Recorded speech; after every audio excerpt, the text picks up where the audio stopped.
that for the first time the United States is taking an aggressive position in foreign policy. Flying Cuba with all these missiles. I think it's something that has to be stopped right now before they go any further. He's going to have to tread very lightly, short of war. He's on dangerous ground and skating on thin ice. The Soviet people did not hear Kennedy's speech. They were not told there were missiles in Cuba. Khrushchev accused the United States of threatening world peace by an illegal blockade of Cuba. По агрессивным блокам явно провоцирует серьезный военный конфликт. Советский Союз и впредь будет отстаивать интересы мира и безопасности во всем мире. Глубоко ошибаются те, кто задался целью испытывать наше терпение.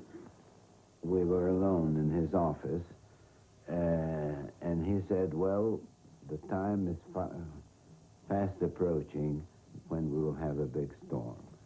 And I said, well, let's hope that the boat won't be overturned.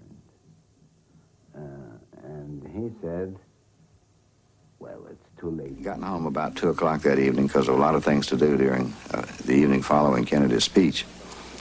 And I got 3 or 4 hours sleep, and I remember waking up the next morning and saying to myself, well, I'm still here. This is very interesting.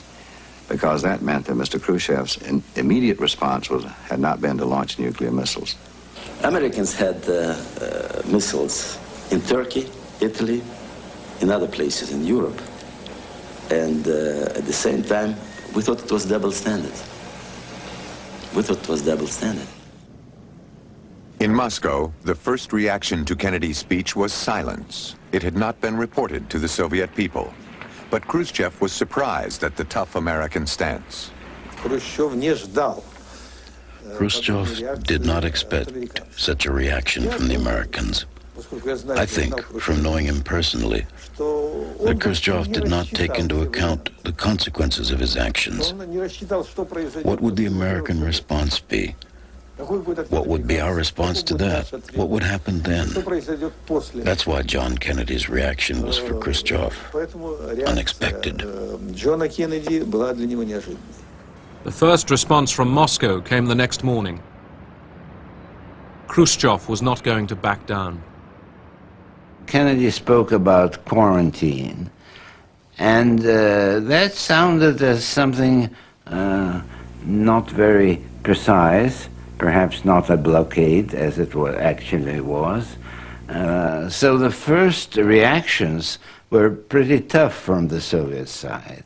Denouncing the United States arms quarantine against Cuba as a step toward world thermonuclear war, the Soviet Union today ordered its armed forces into a state of combat readiness.